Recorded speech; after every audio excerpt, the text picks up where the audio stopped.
Well, you gotta hand it to them. OpenAI just did it again. Just when you think things have kind of settled down, they drop something that completely shakes up the world for a ton of businesses.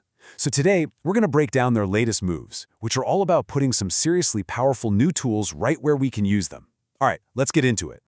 And right away, these new features raise this massive and, for some companies, a pretty terrifying question. We're talking about the multi-billion-dollar world of software automation, a space dominated by giants like Zapier. So the question on everyone's mind is really simple. Did OpenAI just make them obsolete overnight? That is what we're here to figure out. So what exactly happened to cause this huge tremor in the industry? Look, this wasn't just some minor software update, This was a really calculated, strategic play that hints at a much, much bigger vision they have for the future of AI.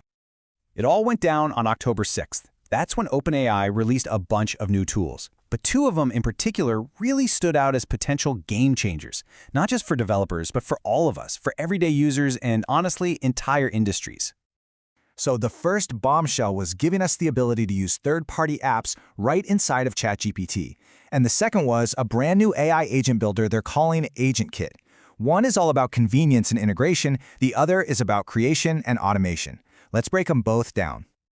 First up, apps. Now, this might sound kind of simple on the surface, but trust me, the implication of bringing all these familiar tools directly into a chat window is enormous. It's a fundamental shift in how we get stuff done. The whole idea here is to just get rid of all the friction. Forget about flipping between a dozen different tabs and apps. OpenAI wants you to do everything from one single place, the chat window. They're basically turning ChatGPT into this central command hub for your entire digital life. And the best part? They've made it ridiculously simple. You just use the @ symbol to tag whatever app you want, like Spotify or Canva, and then you just write what you want in plain English. The very first time, you'll have to connect your account with a couple of clicks, but that's it. From then on, ChatGPT just gets to work and gives you the result right there in the chat. And this quote right here, it just perfectly nails the new way of thinking about this. You're not just using a tool anymore, you're delegating a task. You can literally just say, hey, go make this for me, and it does it. And if you need a change, you just tell your new AI team member to tweak it. It's a totally conversational, collaborative way to work. And we saw this in action. It's not just theory. Somebody asked it to use Spotify to create a playlist of bands kind of like Blink-182, and boom, a full playlist just shows up, ready to go. They asked it to build an org chart in Figma for a fake company, and it generated a complete, editable diagram. Then they told Canva to create a concert flyer with specific details, and it spit out 4 different options. This is real work, getting done in seconds. And don't get me wrong, this isn't some small experiment. They launched with huge partners already on board, like Booking.com, Canva, and Zillow. But the coming soon list is even wilder. We're talking names like DoorDash, Uber, and Target. OpenAI is building an entire app store right inside the chat. Okay, so that was apps. Now let's talk about the second announcement, and this is the one that really feels like a direct shot across the bow for the entire automation industry. It's called AgentKit. So what is it? Well, think of AgentKit like a set of Legos for building your own AI-powered automations. It's a visual drag-and-drop screen where you can link together different AI models and tools to handle really complex, multi-step jobs. And let's not beat around the bush here. This is aimed squarely at the big players. Tools like Zapier and Make.com, they've built these massive businesses on being the glue that connects all our different web apps. AgentKit is OpenAI's attempt to become that glue itself. And this slide really breaks down the key strategic difference, right? AgentKit's big advantage is that it's native. It's built right into the OpenAI ecosystem. The advantage for the incumbents? It's all about breadth. They connect to thousands of apps, and this is crucial. They let you use any AI model you want, from Anthropic, Google, whoever. So if you pop the hood on AgentKit, you see all the core stuff you'd expect. There's a visual editor for building your flows, some built-in safety features to stop it from, sharing personal info, and you can add conditional logic, like if this happens, then do that. It also uses something called MCP servers, which is just a fancy standardized way for other apps to plug into these automations.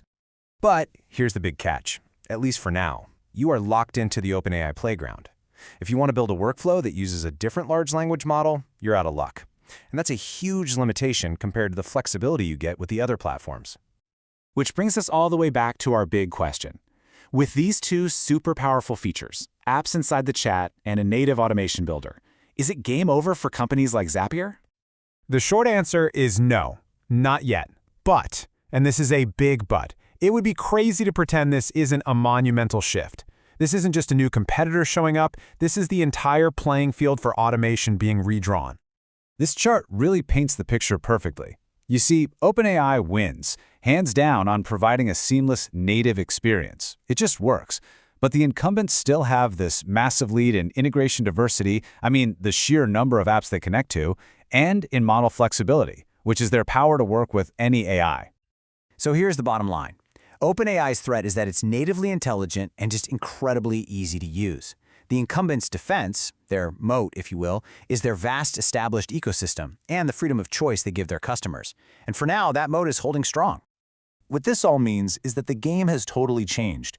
For companies like Zapier, just being the pipes that connect different software isn't enough anymore. Their challenge now is to prove that they are the smarter pipes, offering more powerful logic, deeper integrations, and that critical freedom of choice in a world where the operating system itself is becoming intelligent. And that leaves us with one last, much bigger question to think about. If AI, through an interface like ChatGPT, becomes the main way we interact with all our software, like a kind of universal operating system, what does that mean for the future of individual apps as we know them? Do they all just become little skills that the AI calls on when it needs them, hiding behind the curtain of the chat? That's the future we're starting to build right now.